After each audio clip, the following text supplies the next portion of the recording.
We all have moments of insecurity, whether it stems from a sudden rejection or in the midst of difficult circumstances.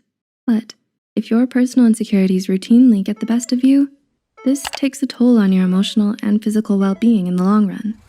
Your insecurities can keep you from romantic relationships, important job opportunities, and lower your self-esteem and aggravate your anxiety. Here are 7 signs that you might be insecure about yourself. Number 1. You reach for a sense of unhealthy perfectionism. Do you have an ingrained need for perfectionism in all that you do? Does this leave you feeling drained, unmotivated, and exhausted? This could be because you have a sense of perfectionism that seeks fulfillment or approval from others. Unhealthy perfectionism is caused by internal pressures like the shoulds and musts that run through your mind, causing you to be overly critical, procrastinate, and develop a fear of failure and low self-esteem. Perfectionism causes you to set unrealistic expectations for yourself, leading to more internal frustration. Social media does not make this burden any easier to bear. With social media, we are also now exposed to social comparison and feel pressured to lead Instagram-worthy lives. 2. You are over-competitive. Even someone who seems flawlessly confident in their abilities can actually be insecure. Are you always impulsively one-upping others?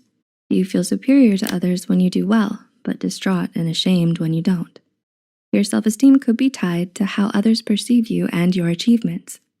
Displaying overly competitive behavior may be due to a competitive environment, fragile self-esteem, narcissism, or sociopathy, or a scarce resource model. All these reasons point to an attempt to protect a superiority complex. Alfred Adler, a Viennese psychoanalyst, believed that external and internal factors need to be taken into account to understand a person's psychology. He looked towards early childhood as a source of these behaviors. Adler states that throughout infancy, a child feels inferior and looks towards a parent to feel secure and protected. When a parent ignores their child's physical or emotional needs, that is when a complex develops, and the child grows up feeling the need to compensate for their unmet needs.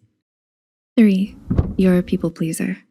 People pleasers are motivated by a strong desire for approval and external validation, and may be insecure in their relationships. This insecurity makes you conform to other people's opinions and expectations, even when you don't want to. You might have a hard time saying no to something you genuinely don't want or like if it goes against the other person. This is because you hope that by agreeing to everything others ask of you, they will like you and accept you. 4. You're a little more detached from others. Do you act more aloof and aren't entirely comfortable with people you don't know? Do you struggle to trust others? This could be linked to your attachment style. The theory of attachment was developed by the British psychoanalyst John Bowlby, and he defines attachment as the lasting psychological connectedness between human beings. In 1987, 2 psychologists, Hazen and Shaver, applied Bowlby's research to attachment in romantic relationships. Based on their studies, adults who have anxious resistant attachment types are more likely to feel insecure in their relationships with others. They often worry that others do not love them or that they will not fit in. Though attachment styles are created during childhood, they can change throughout adulthood. Working with a counselor on your attachment style can be an effective way to alleviate attachment insecurity and help develop secure attachments. 5. You have a loud inner critic. A source of insecurity may be a highly critical inner voice. This inner dialogue is born out of painful or hurtful early childhood events. Typically, your inner critic becomes louder the closer you get to your goals. It often tells you that you're incapable or insufficient. You react to these thoughts and become physically or emotionally insecure. The best way to combat this voice is by challenging and interrupting these thoughts. Ask yourself, what experiences from your past helped shape these thoughts? Where are they coming from? This will help you separate your self-worth from the negative ideas and allow you to feel self-compassion. Number 6, you get offended easily. How do you deal with critical comments? You take everything others say to you to heart? It is normal to take offense when someone insults you, but exploding into a fit of rage may be a sign of insecurity.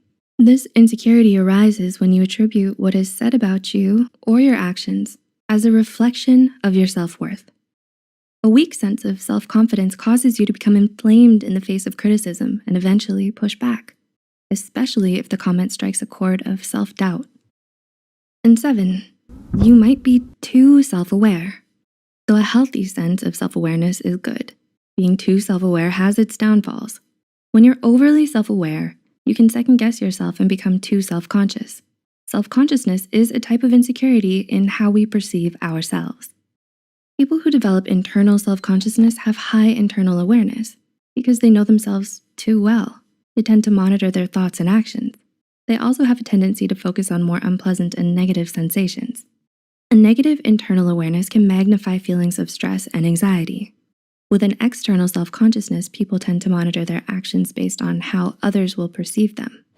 Because of this, they're prone to always follow social norms and avoid risky situations, like anything that might cause humiliation or embarrassment. Having high external self-consciousness often lends itself to social anxiety disorder. We all face moments of insecurities when faced with rejection and doubt. What defines the moment is not the insecurity, but rather how we react.